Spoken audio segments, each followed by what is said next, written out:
Latino Access Television, Channel 3, and the show Word on the Street, which is going to be changed next week, and that's all going to be great. We'll see what the new name is. But anyway, we got to get settled in. Every Saturday, I interview homeless people, and I get their stories, and I get their situations, and I get their reality, and we share that. And hopefully this is inspirational or informational for everybody out there. They're doing this for 6 months, and to me, it's never a dull moment. Everybody walks in here, it's got an amazing story. This morning, I'm running around, having a hard time, and finally, at the last minute, I met a man named Trent Dickinson. Lance. Sorry. Lance Dickinson. So just met him a few minutes ago. My guest this morning is Lance Dickinson, and I'm Jason, and welcome to the show. And Lance, thanks for coming on. Yep. Yeah, sorry about that. It's okay. So Lance is recently homeless and not homeless at the moment. And he's grown up and had lots of adventures, and we're going to hear about that. Fresh into the county, freshly employed, staying with a friend right now. Things are looking up, and that's where we're at the moment. So let's, lately the format has been going through the life story, and a lot of the people I bring in here are like 65. They got a little bit more, but you've got a lot in your 19 years so far. So why don't you start off by telling us,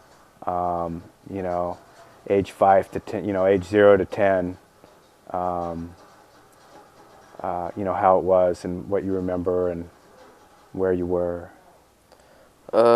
Just growing up, the first thing I really remember is my parents splitting up when I was around 5. Okay. It's one of the first things I remember. Uh-huh. And that was pretty traumatic Uh-huh. for me and my brothers. You have an older and a younger. An older and a younger brother. Uh-huh. Yep. One's name is Doug. That's my older brother. And Garrett is my younger brother. Uh-huh. And they're 18 and 22 right now. So, what do you want me to? Yeah, tell me the story of the traumatic breakup. Your mom was an alcoholic. Your dad was tweaking. Yeah, my dad.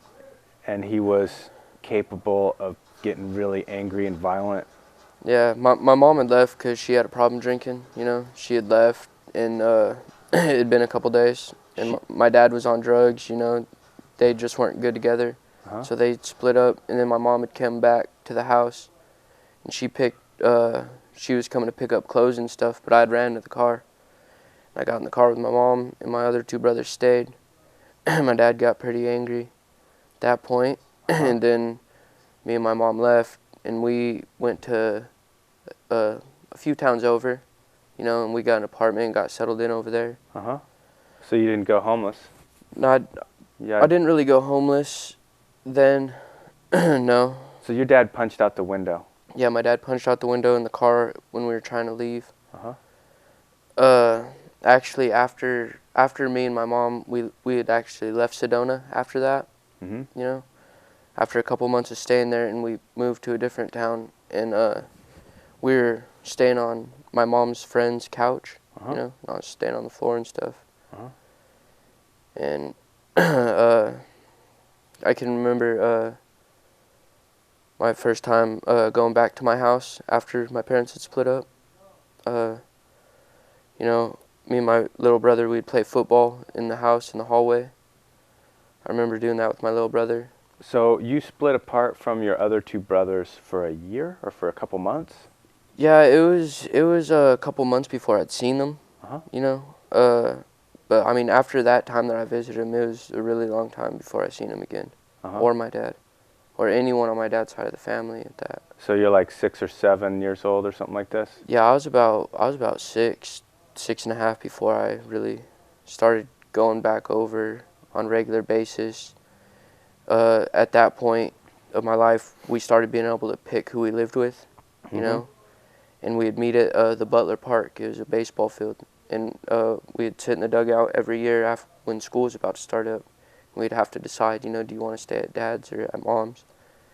I can always remember that was always the hardest thing to do, you know, telling my mom that I didn't want to live with her anymore and that I wanted to go stay with my dad. It was just real weird, you know. Yeah. And your other brothers had the same experience as you, probably? Yeah, it doesn't seem like it affected my older brother too much. Uh-huh. You know, he kind of just like pushed it off, and at that stage in his life, like just took it out in other ways. You know, he wasn't real emotional like me and my little brother. I see.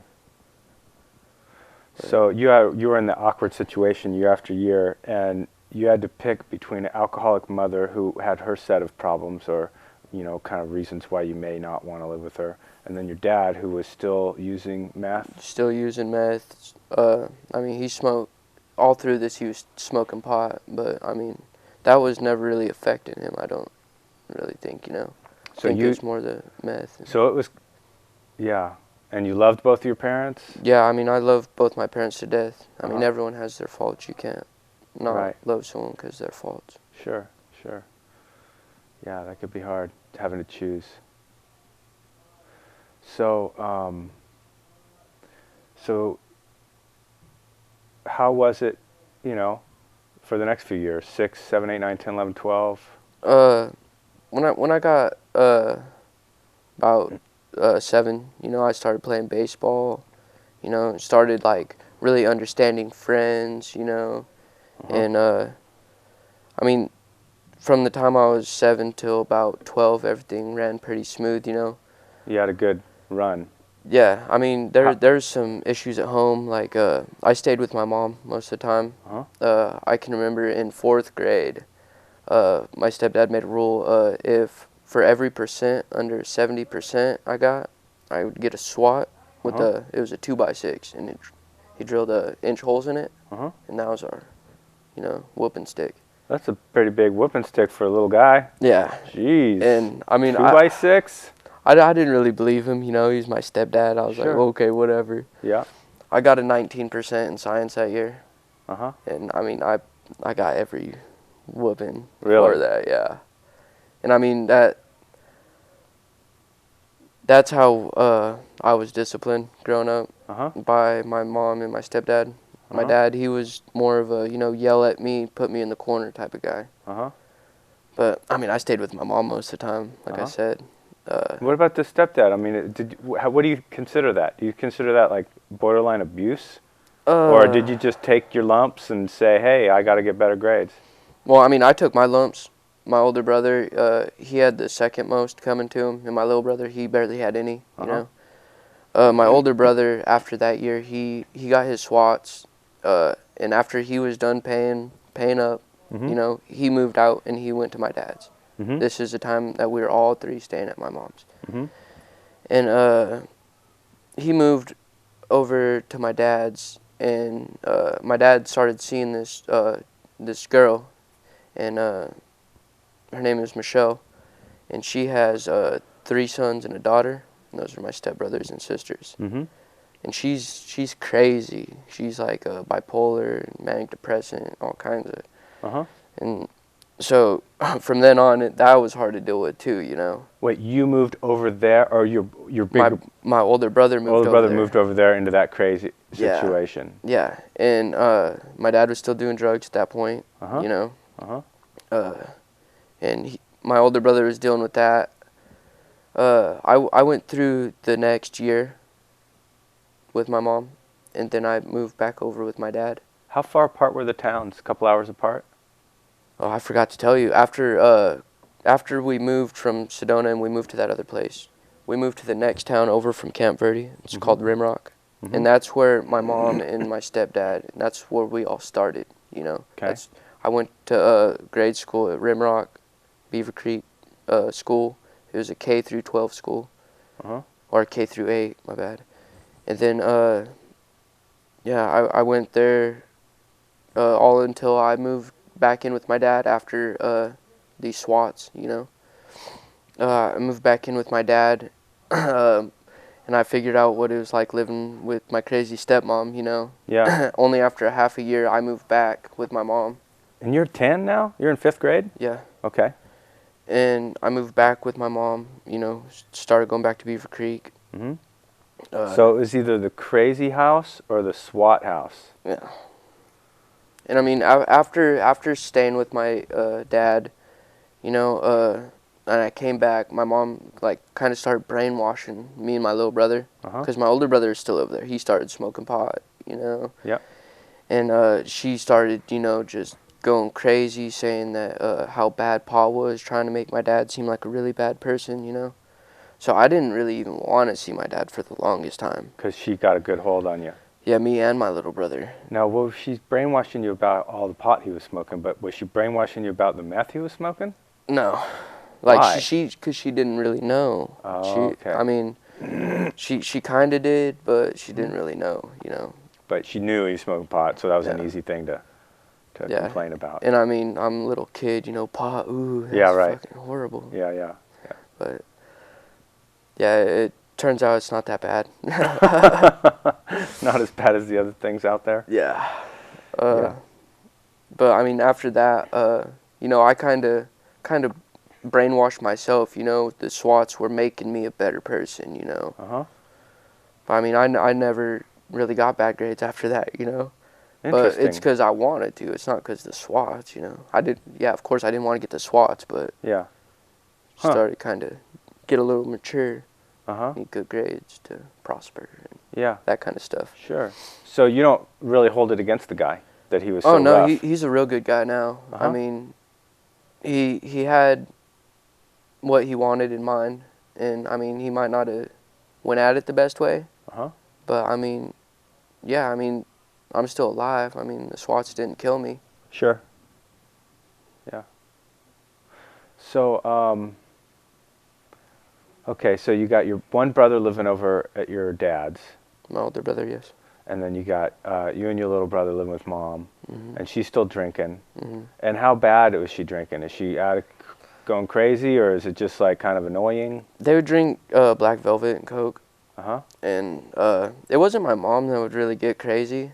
Uh-huh. But, I mean, when she got drunk, she lost morality, and she would back my stepdad, who was going crazy, you know. She Uh-huh. would take his side. Uh-huh. When, I mean, they're really just being belligerently drunk and not really understanding what was going on. Uh-huh. I mean, I was 10, 11, 12 years old, and, like, these stupid, you know? Yeah. Like what would have, give me an example of something that was just really... Man, one time we were all sitting at the dinner table, and like they've been drinking, you know, and my stepdad, he was making dinner. He always made dinner, and it was macaroni. And my mom asked him, like, how was your day, you know?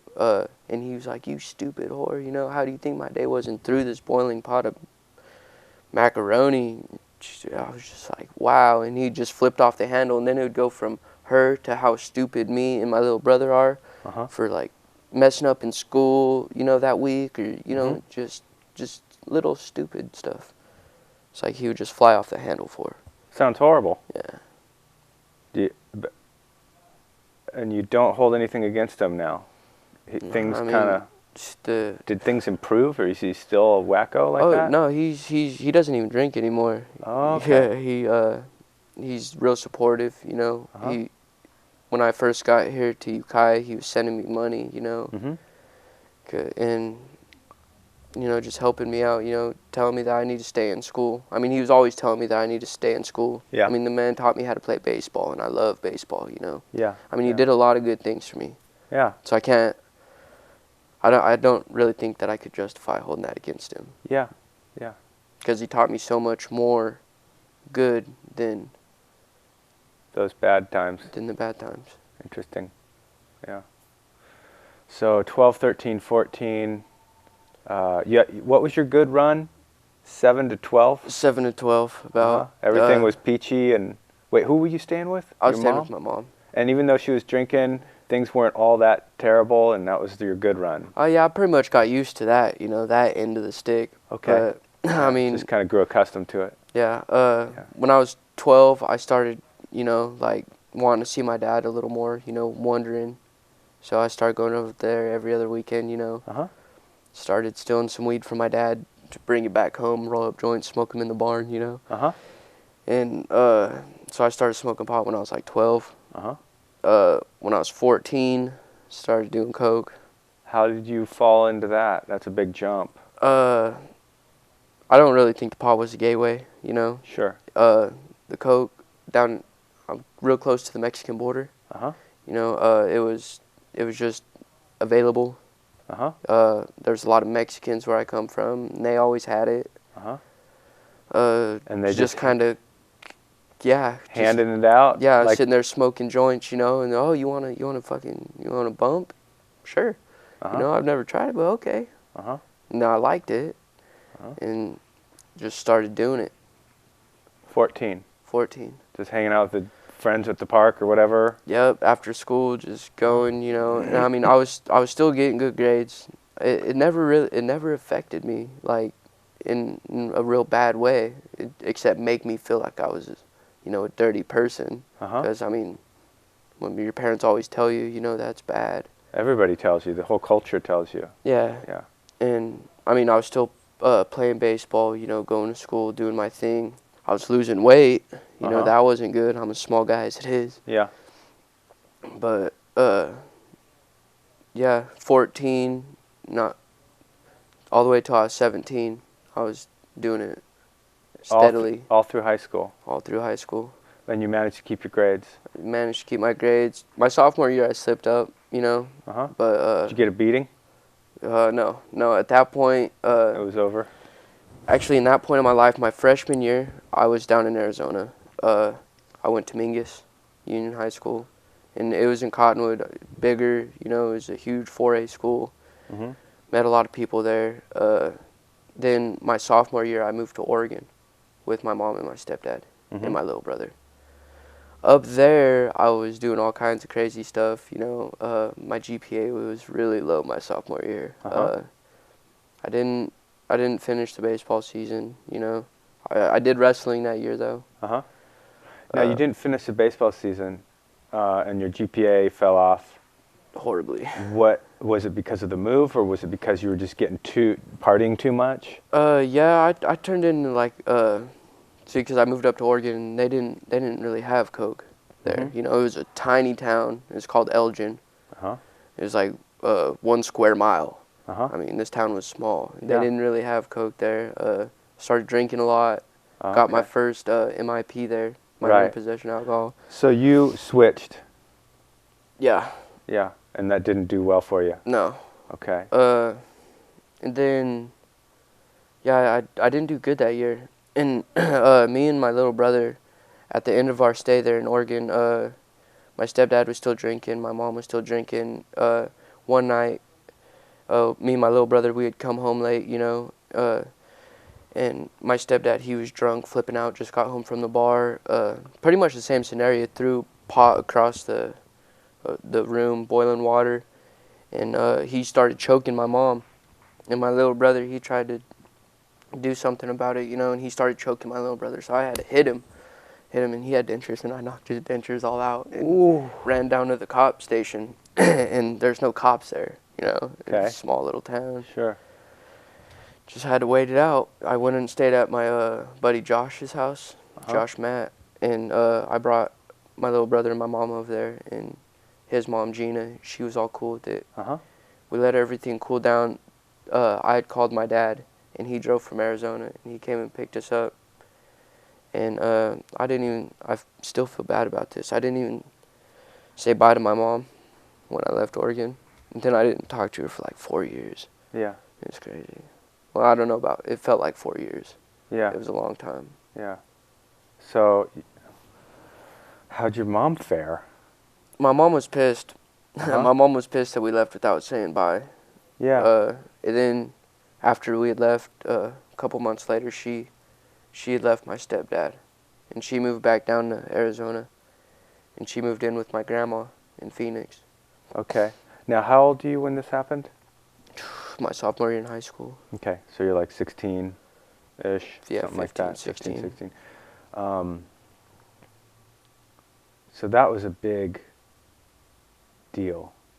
That was a big event with the choking and the punching and the staying at friends, and then Dad driving all the way Yeah. from Arizona. and then you left without saying bye, and she was really upset about that, and you felt bad about it, and then you stayed down with your dad for a couple years. Yeah, when I got back down from Oregon, I started doing coke again. Uh-huh. And how'd you do in school? I actually, I did pretty good in school. Uh-huh. I was going back to school, you know, starting out, and then it was I met Madison, the one that moved up to Humboldt. Uh-huh. I met her, like pretty much right when I got back from Oregon, and we fooled around and whatnot. You know, we had a good night, and I liked her a lot. Uh-huh. And she was my best friend, Carolyn's other best friend, you know. Uh-huh. And it took like, I don't know, 6 months of trying to get with this girl, and then I finally got with her, you know. And then I really cleaned up my act. I quit doing the coke, you know. Uh-huh. I quit doing anything bad, you know, partying. I was all about her and us. You're a junior now. No, I graduated. Oh, this is after you've graduated. We kind of. Then. Oh, yeah. Yeah, we're skipping ahead a little because we've got. Yeah. I was going into my junior year. Okay. So I met her that summer, and then. Right. But I didn't. That's when I met her. I didn't start dating her until later in my junior year. Right. And so once you got together with her officially, it changed your perspective, and it was all about her and you and her. Yeah. And not partying so crazy, and you were able to just pull right out of that party. Yeah, and she was originally gonna go to San Diego State, and I was like, no, I want to go to Humboldt. You know, I want to grow pot. You know, and she switched because she's marine biology. That's what she's going for, and she went up to Humboldt State instead, and I was supposed to go up there and stuff, but I had financial issues, couldn't get up there. It actually wasn't even that. It was 28 days after she left, she cheated on me. Yeah. So I kind of just said, whatever. Not really whatever, because, I mean, I still love this girl, but, yeah. Broke your heart. Yeah, it still breaks my heart just thinking about it. Yeah. You ever talk to her? I talked to her like 11 days ago, and she told me that I need to quit talking to her, that I still have a hold on her, and that she wants to move on. And yeah. Blah. Yeah. But yeah, stuff like that happens. Yeah, it's life. Yeah. World don't quit turning though. So, so you were able to put away your partying when you were 17, and you've been pretty much. Yeah, I mean, I party still, you know, just very seldom. Tell me, let's talk about getting on meth and getting off meth again, because you had that experience. Yeah. What year was that? How old were you? Well, it was, I experimented with it a little, like, after I tried coke. Like, my first time doing it, I smoked it, and I don't know, it was before I moved to Oregon, so about 15. When I got back from Oregon was when, like, I kind of went on some benders, you know what I'm saying? Like 2-3 week benders, and I was snorting it. Actually, I remember calling Madison one night when I was really spun monkey, you know. I called her and I was like, you either date me or I'm gonna keep tweaking, you know. I'm gonna I don't care. And she was like, I can't. And I remember just being like, why did I just do that? You know, that was so retarded of me to. Yeah.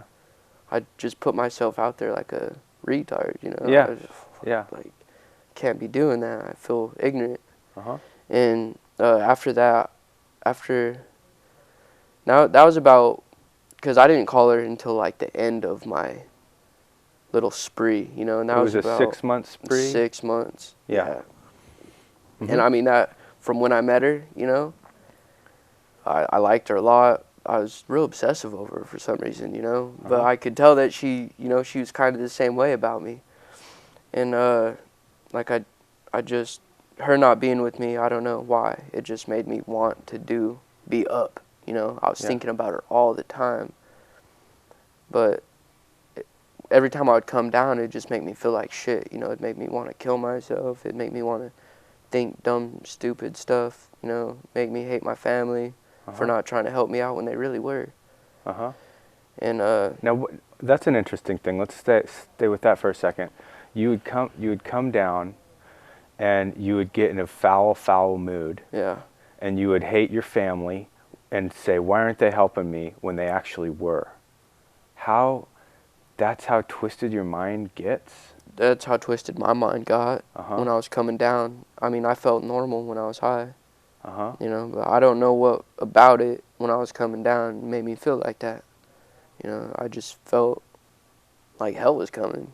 Like, yeah, I guess all the chemicals in your brain are just like gone. Yeah. And have to rebuild back to normal. And I mean, I wasn't just like you know, a normal user, and then I just like started and I was doing it all the time. I was getting tweaked out, you know, and with people that had been doing it forever. So I was doing a lot of it, you know. So I was real messed up. Yeah, yeah. Well, it sounds like you managed to survive. My guest today is Lance Dickinson. He's grown up in Arizona and Oregon, and he's fresh in town and telling us his story, the reality of it all. So. So you were, how did you, well, one question I like to ask, well, you kind of already answered the bad of it, you know, that hell was coming and you hated your family even though they were trying to help you. How did you get off? How did you get off meth? It kind of came with the coke, you know. Madison, she gave me a chance, and for the first week of our relationship, it didn't go well at all. Because I mean, I was still, you know, trying to get used to, you know, calling her and, you know, not being all messed up, you know, all tweaked out. Because she wasn't like that. She was a straight A student, you know, swim team, you know, all out. So I couldn't be like that, you know. Yeah. She wanted someone that could be good for her. Yeah. So I had to really buck up and just grow a pair and just quit, you know, because that's how bad I wanted to be with her. So she was your inspiration. Yeah. She was your muse. So that was just a hard week of going clean and getting readjusted and getting all your mind back. I didn't talk to her for 3 days, and she had broke up with me, and that was like, no, you know. Yeah. So I mean, ever since those 3 days, I mean, we were perfect, you know, inseparable. Couldn't get us apart. Yeah. And you were put your partying away. Yep. Yeah. For good. I didn't hang out with none of my buddies, you know. I was like a married man almost. Interesting. I was devoted. Yeah. Yeah. So so let's see, we're almost up to 19. So where are you now? Just trying to live here in Mendocino, go to college, play baseball, going back down to Arizona in December because I acquired a court case before I came up here. So I was selling weed, but it was to get money to come up here. I mean, I've been trying to get up here. I was originally going to go to College of the Redwoods to be closer to Madison. Right. In Eureka. She's in Arcata. Yeah. And that's over. Yeah, but I mean, I still feel like, I mean, she even told me I still have a hold on her, you know. That's why she don't want to talk to me. Yeah. I feel like eventually she's going to get her head on straight. Realize that I'm here. But I've been trying to get up here for a year now. Finally up here. Got a job. Gonna go to school starting here in January. What are you taking? Business administration. And I don't know what I want to minor in yet. Like maybe forestry, horticulture, something. Sure. So they don't take kindly to marijuana possession in Arizona, do they? They really don't. It's a felony for paraphernalia, even. I mean, it's ridiculous. How can you smoke marijuana? How can there be anybody smoking marijuana if a pipe is a felony? See, the thing, like, if you have your car down there, you can only have 3 plants that are just starting, 3 plants that are like in medium stage, you know, and 3 plants that are budded. And I mean, there's no dispensaries. You have to grow your own, only 3 plants, you know, and. Well, that sounds pretty lenient, but you don't have your card. I don't have my card. I mean, it's a lot harder to get it there. You know, here you can just walk into the doctor. Yeah. Yeah. Yeah. But it's a lot harder to get there. It's a lot more like watched, you know. Yeah. So you're going to go to prison or come back up here and live my life. No, I mean, you're going to go to court and they're going to either they're going to say that I'm doing what I'm supposed to do and like give me like another probation period, cuz I got released from jail and I signed my plea agreement, and I mean right when I got out of jail, it wasn't 4 hours later I was on a Greyhound bus here, 28 hours up here. Yeah. I came with my clothes and my baseball glove, and that's all I came with. And 28 hours later, I'm here. Wait, why did you just leave town so quick like that? Because I had to get up here because a part of my plea agreement was to get into a drug treatment program and to be enrolled in school. Okay. And the deadline to get enrolled in school and all that, it was coming up quick, you know? Right. So I had to get up here quick. I missed the deadline by 2 days. Couldn't go, so I started staying at the shelter. Hold on a second. Part of the plea agreement for letting you out is that you need to enroll in school? Yeah, the first thing was I need to be in a drug treatment program, you know? Right. And I mean, it was really weird because I mean, I can remember as a juvenile, every time I was released, they would say you gotta, you know, not smoke marijuana, you gotta abide by the law.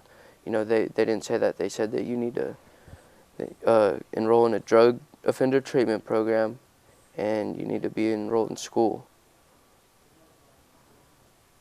So, and you missed school? I missed school. I've been talking to my attorney. He said that's no big deal. He said you need to get in the program. I've been trying to, because he was telling me you need to get something specifically for marijuana. And I was looking, I've been looking, you know, and I was like, there's nothing up here for just marijuana. You just ain't going to find it. Come up here and look for yourself. You know? No, the Ford Street is for people that are having big problems with alcohol and like narcotics. Yeah. And heavy duty stuff. And marijuana, like, I don't know, half of this county just laughs at marijuana. Yeah.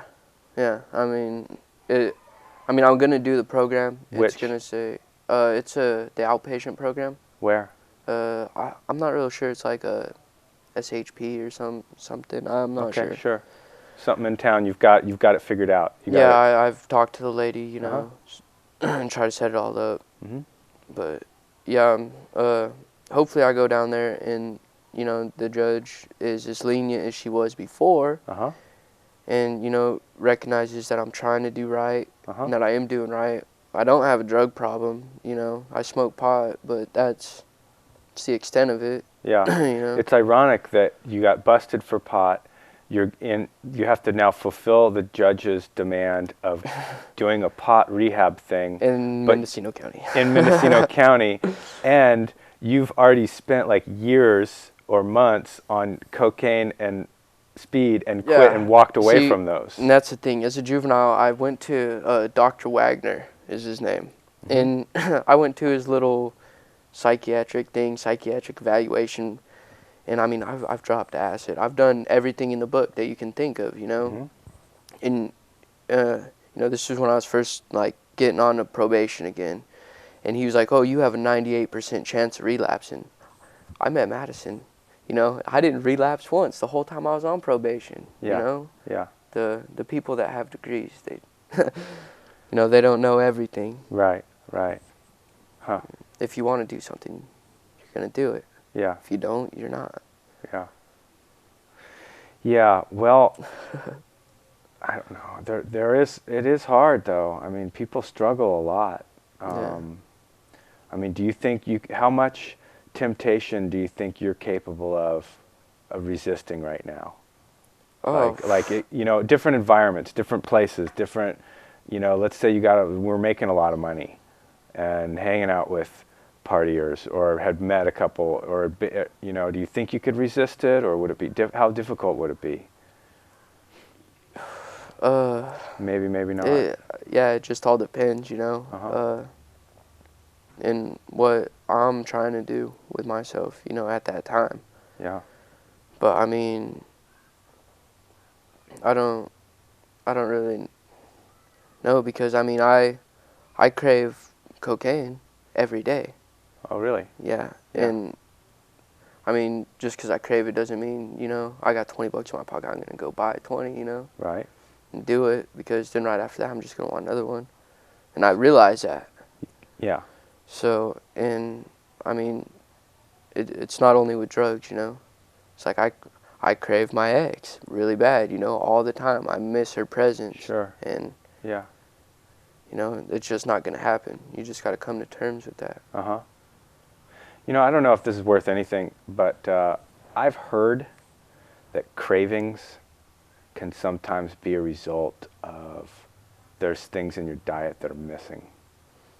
Have you ever heard anything like that? Like Yeah. you don't eat enough vegetables, and the craving actually, if you, I don't know, just something to put in the back of your mind, or something maybe that's out there that's true, and I don't know how true it is, but I've heard that, because yeah, you don't want to be walking around with cravings every day, or if you do, you want them to be lessened somehow. I don't know how else, I don't know how to lessen those. I mean. Well, I've learned in my time, like, if I stay busy, you know, I can usually keep both of those off my mind. I can usually keep medicine and the coke off my mind. Uh-huh. You know? Yeah. But, you know, if I'm just sitting around. All day. Yeah. Like, it gets bad, you know? Yeah. It's like. Uh-huh. Not so much the coke even, you know? I mean, I'm over that. I know what it feels like, you know? I know what it feels like to roll on ecstasy. I know what it feels like to do meth. Uh-huh. And, I mean, yeah, it's fun, but it's not really worth it, you know? Uh-huh. I mean, especially the way people look at people like that, you know? I mean, if I get hurt or something, I have to go to a hospital and I drop a pee that says I'm all coked out, you know? How are the people at the hospital and my coworkers and everyone gonna look at me? I'm gonna look like scum. Yeah. I don't want that for myself, you know? Yeah. Yeah, that's important. How long have you been in Ukiah? I've been in Ukiah for almost about 3 months. Okay. And you've been at the shelter for 3 months? No, I stayed at the shelter only for about 2 weeks. Uh-huh. I found out about TLP, the Transitional Living Program. Uh-huh. I actually got kicked out of there for smoking weed Uh-huh. in my room. Out of the transitional? Yeah, out of the Transitional Living Program. Uh-huh. Where's that? It's over on Peach and Plum. That's funny. Peach and Plum? Yeah, Peach and Plum. I don't know where Peach and Plum is. That by Cherry and Apple, I guess? Orchard. It's like off Orchard. Huh. Over by Big Lots. Oh, okay. Okay. So you got kicked out of there for smoking marijuana? Yeah, in my bedroom. Mm-hmm. And then then I moved in with my buddy who I'm staying with now, Justin. Uh-huh. And that's up in Redwood Valley. How do you know him? I was walking down the street when I first got here to Ukiah. And when I first got here, I was carrying around my duffel bag and my suitcase, you know, Uh-huh. just walking around town everywhere. And I was walking down State Street, and I looked over, and he looked over at me. He went like that, and I went like that, and I just kept walking, you know. Like 100 yards down the road, I look over to my left, and there he was in his truck, and he said something to me. And I was like, what? What'd you say? He's like, oh, nothing, nothing. And I was like, no, what'd you say? He's like, you need a trim job? And I was like, yeah, because I was really looking for one, you know. But that didn't ever go through. Uh-huh. I wish it would have. Sure. But yeah, that's how I met him. I got in his truck and threw my suitcases and stuff in the back, rode around with him a little bit. Yeah. Smoked him out. Yeah. Made a new friend. Yeah, talked a little bit. Yeah, my first friend in Ukiah. Yeah. Well, that's not bad. Yeah. Yeah. It probably hasn't been so easy for some other people. Yeah, I mean, I make friends pretty easy. You know, Uh-huh. I'm pretty outgoing. Yeah. In ways, I Sure. guess. Sure. So you've been homeless until recently. You just had a small amount homeless. Yeah. So this show, usually we're talking about people who are like, you know, usually permanently homeless. I'm still trying to find somebody who's like lost their house in the financial crisis and all of a sudden just rug pulled out from underneath them. Yeah. But so you don't necessarily have any real history with homelessness. You just had this little stint in this, Uh, like, getting out of Arizona, and this, like, getting in trouble in Arizona and coming out here, and just a moment of it, really, and not yeah. too terrible. Yeah. Well, I mean, I've learned a lot from the homeless people. Okay. You know, because where I come from, you don't see that. You don't see people sleeping on the streets. You know, it just doesn't happen. And like, I mean, it might be because it's a small town and everything, but Smaller than this town? yeah, Uh-huh. it's a little smaller than Willits. Yeah. And but I mean, you don't see the homeless people like there like you do here. And I mean, when I first got here, I didn't know no one. You know, I went over to the Grace Hudson Park, Uh-huh. and a lot of them hang out over there. Yeah. And so I met a lot of people, and they're just like normal people, you know. Some of them, you know, they have no problem sleeping outside. You know, they feel more in tune with the earth or something. You know, they all got their reason. Yeah. So tell me a little bit more about the homeless community here. Like, I don't know.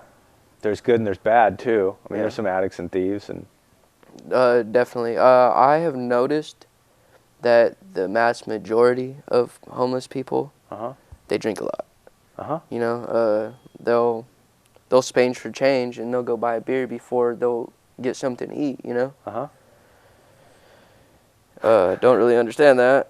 Uh-huh. But So you were talking about drinking yourself, and you are not necessarily that attracted to drinking and getting drunk because you had a hard time growing up with yeah. parents that were drinking. So you have kind of a negative feeling towards it, or just kind of like a yuck, or It's not really a negative feeling towards drinking, uh-huh. because I mean, I don't think there's a problem with socially drinking, getting a little bit buzzed, but there are the people that could just get way too belligerent Uh-huh. and like every day belligerent Yeah. and like beat people up for no reason, you know. Yeah. I can understand a fight when you get drunk, you know, misunderstanding, but Yeah.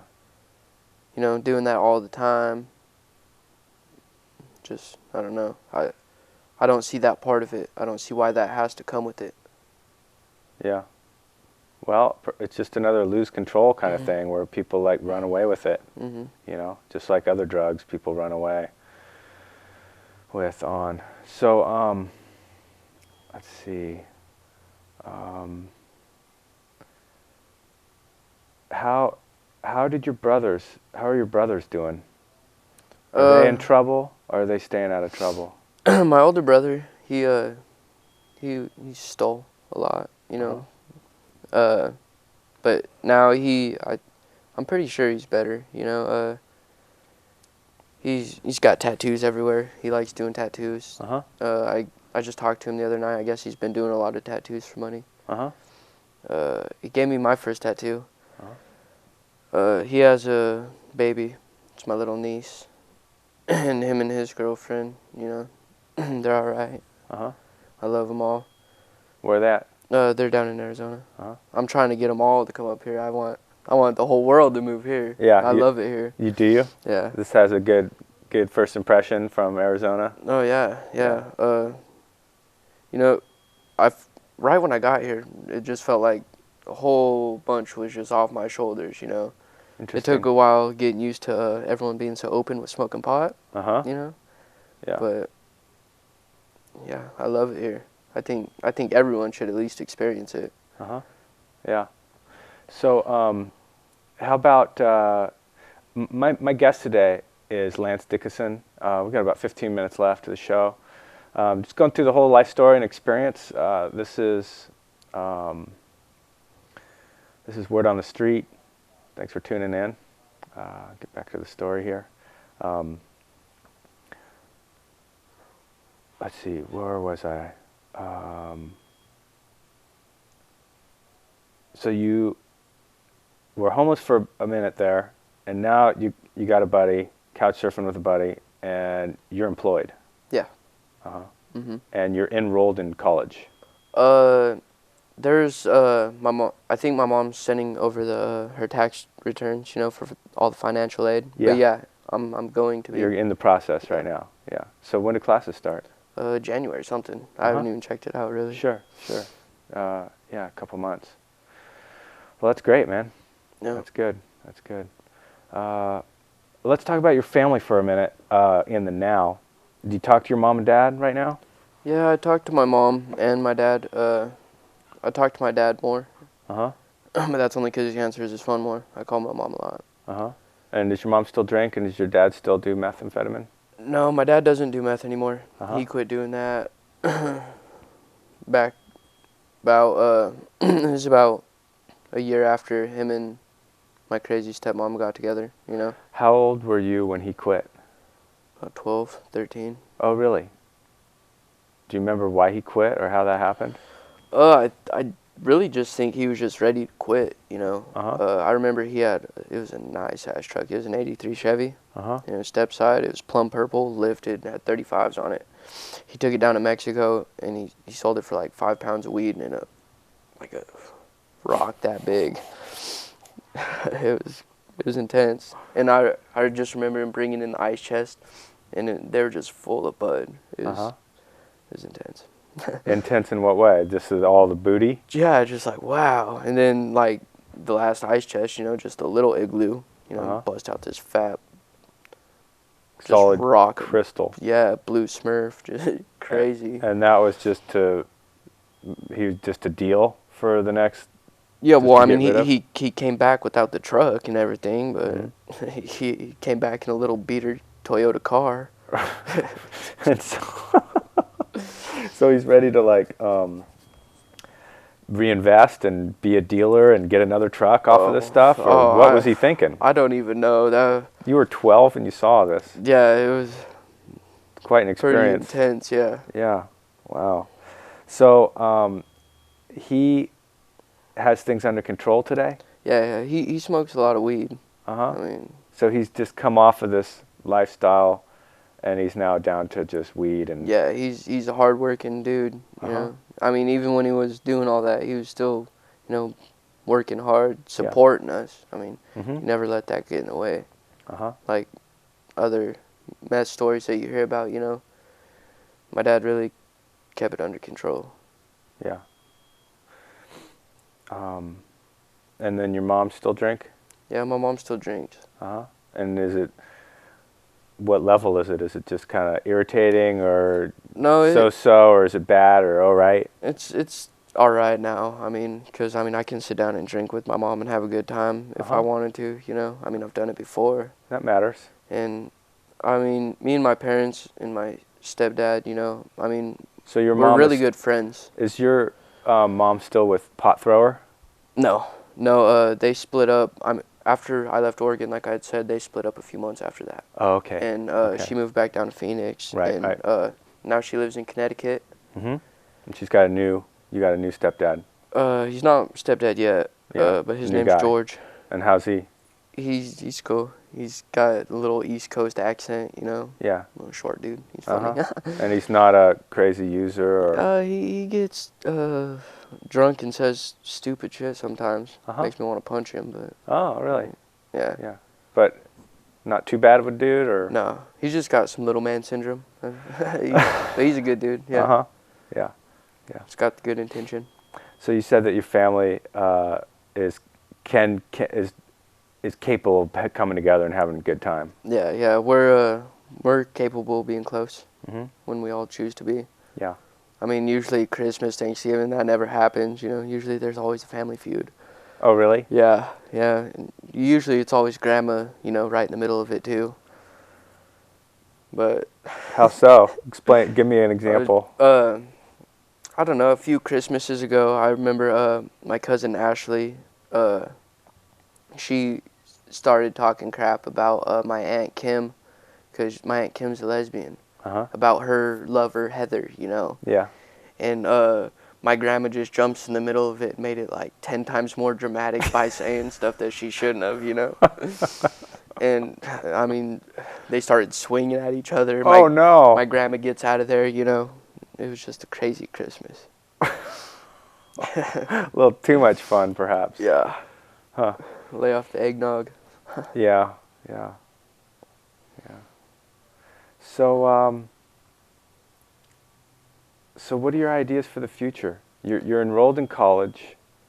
You've got a history with some of these really intense, fun, dangerous substances that you've got under control for the moment. You want to keep that under control. You don't seem too worried about it. You No. seem like, Well, I you mean, can deal. I've had to think about it a lot because, Uh-huh. I mean, what I want to do is I want to play baseball, you Okay. know. If I can go professional, that'd be, cool. Oh, okay. You know, with that comes a lot of money. Yeah. And, I mean, I've had to think about, might be a little difficult. Yeah. But, I mean, that's my dream. And if I get that far, then I'm not going to blow it by doing something stupid like that. Uh-huh. Yeah. And if I don't make it in that field, then, I mean, I'm going to be a business major. Still going to be making a lot of money. Yeah. So, I mean, it Yeah. goes both ways. Yeah. Just, Well, I'm sure over the years you've picked up already, and you'll continue to pick up what people call it tools. You know, just things to deal.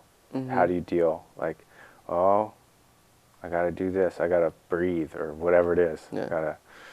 Well, that's very true because, I mean, like, it was a lot harder to deal with Madison doing what she did compared to Ashley doing what she did now, just recently. Yeah. I've already been through it once, Yeah. It's like scarring a scar. Yeah, that's rough, man. Just found out your girlfriend cheated on you last night. Your last girlfriend, and a girlfriend of over a year too. It's Both of them. Yeah. I was with Madison for almost 2 years. Yeah. Yeah, that's no tiny thing. Well, so you want to play ball. Where you're going to play ball here? Yeah. This is a big ball town. I'm not really tuned into it, but there's a brand new stadium that's being built. Oh, is there? Yeah, Anton Stadium is in the works right now, and they got all the steel beams on the ground, and it's kind of stop and go with money, but there's a big thing at the top of town, and then there's right on the freeway behind us here. The softball fields? Yeah. Yeah. You play softball or hardball or both? No, I play baseball. Okay. In Arizona, I play year-round. They got year-round baseball. Because it's nice weather. Yeah. Yeah. Yeah, I miss playing baseball, that's for sure. Kept me active. Right. Kept you out of trouble. Yeah. So is there baseball in this town? Are you ready to sign up? Oh, if there's a team, yeah, I'll or is sign it up. at the college? Yeah, at the college I'm going to play. Okay. So you're going to sign up there? Yeah. Uh-huh. Great. January. Yep. But doesn't baseball start in the spring? Yeah, in the spring. So Yeah. it's after January. Yeah. How do you practice your chops in the in-between times? Do you throw a ball at the wall and catch it, or? Well, I mean, I'm not used to not playing baseball. Right. So like, in Arizona, I'm playing year round. I Right. haven't even thrown or nothing here. You got to find a buddy to throw with. Yeah. And to go running and keep in shape or whatever. I don't know about that. Yeah. I don't run too much. I pitch. Oh, really? Well, if you're 19, you don't need to stay in shape because you're already in shape, kind of. Yeah. I got a job. Yeah. I landscape. Yeah. How'd you get a job? There's an ad in the paper. You answered an ad in the paper. Yeah. Uh-huh. It was for landscaping. I called. Got a call a couple days later, say be in Kelseyville. I said, where's that? My buddy Justin took me up there at 8 o'clock in the morning. Uh-huh. Did the interview. Asked me questions. How to back up a trailer. Yeah. Mm-hmm. Got the job. Been working for about a month now. 3 weeks. And it's working out fine? Yep, I like it. I like the guys I work with. Yeah, that matters a lot. They're cool people. Yeah. And you're driving a truck around the county? Not much me. The other two. Uh-huh. More so, but. You're getting driven around the county? Yep. To go. Yeah, I don't gotta do nothing. I just sit there. Well, that's pretty good, man. That's pretty good. 5 minutes. Well, we got 5 minutes.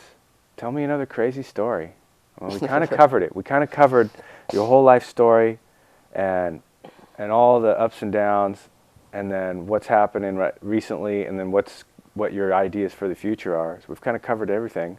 We got 5 minutes. Tell me some funny stories. Funny stories of Ukiah or funny stories of Arizona. I can remember my first Christmas out in Rimrock with my stepdad and my mom. When you were how old? 6, 7. Okay. Around in there. They got us bikes, Uh-huh. and at first we were living in like a little 18-foot Prowler, trailer. Yeah. But we had you know, dug the hole and made the stem wall for we were getting a new house. We had all kinds of trenches dug and all that. And me and my brothers, we decided to build a jump over them. And these were secondhand bikes we had, you know. And my older brother, he goes first and he jumps it and he cleared the trench. Oh boy. And my bike, I remember it was gold and it had white tires on it. It was stupid. And I go and I jump and I clear it. My little brother, he had this just little bike, you know, it was a piecer. It'd squeak when he pedaled, you know, and he was going at it. And he had these pair of Walmart sunglasses on, you know, ones for little kids. And he was going just as fast as he could. And he went and he endoed off the bank of the trench. Oh, no. And he hit his face and he got up and his sunglasses there all dirty and he was crying. I couldn't stop laughing. That was a good one. Where's your little brother now? He's down in Arizona. And how's he doing? He stole my PlayStation 3. Stole it? Stole it. What kind of trouble is he wanting to get in? He's wanting to get beat up. Jeez. Yeah, but he's the one that told me that the girl had been cheating on me. He's my little brother. Yeah. I don't know. It really pissed me off. I'll tell you that. Because she brought my PlayStation over to my grandma's house because we were having problems. I said, you take all my stuff over there, you know. And he just decided to take it off the porch and go sell it, you know. So, well, he just owes you whatever it is. Yeah. Well, it was. I'm not really worried about it, you know. So, yeah. I don't really play video games. I don't even know why I bought the thing. Yeah. Yeah. But it was just the point. My little brother's stealing from me. Yeah. Yeah. Well, how friendly is it here in the homeless community? The homeless community they're very accepting. You know, there's a lot of violence also sometimes in certain situations. Yeah, But you haven't had a lot of that. You kind of have a good impression, maybe. I've heard there's been violence going on these past few days, you know. Yeah, I mean, if someone threatens me, and I mean, it's a whole different story, you know. I'm not going to get wrapped up in all that drama that's going on. You're just going to leave? No. I mean, if I'm sitting there at the park and something goes down and I feel threatened, then I partake in some violence. Oh, okay. So you're a little bit of a bruiser? You're not afraid to... Yeah, I'm not afraid. Definitely. I mean, I came up here with nothing. I don't got nothing to lose. You know, if someone tries to attack me, I'm going to attack back. That's for sure. Yeah. You know, I've been hit in the face before. It goes away. Yeah. Yeah. Well, we didn't quite get into that too much, but we're out of time. Thanks a lot for coming in. Yep. Yeah. No problem. So give me a 30-second because I got to try to make this clean. Okay, 30 seconds. Thanks for tuning in to Word on the Street. This is the weekly homeless show in Ukiah, filmed down at Mendocino Access Television, down here next to Maldonado Kickboxing, as it is. I want to thank my tech, Micah, my technical director back there, making the show possible from his end of things. I want to thank everybody for watching. Hope you enjoyed the show. Hope you enjoyed yet another fascinating story of one of our local people here in Ukiah. Stay tuned for an hour of trading time and our fabulous reader board. Jason, see you next week.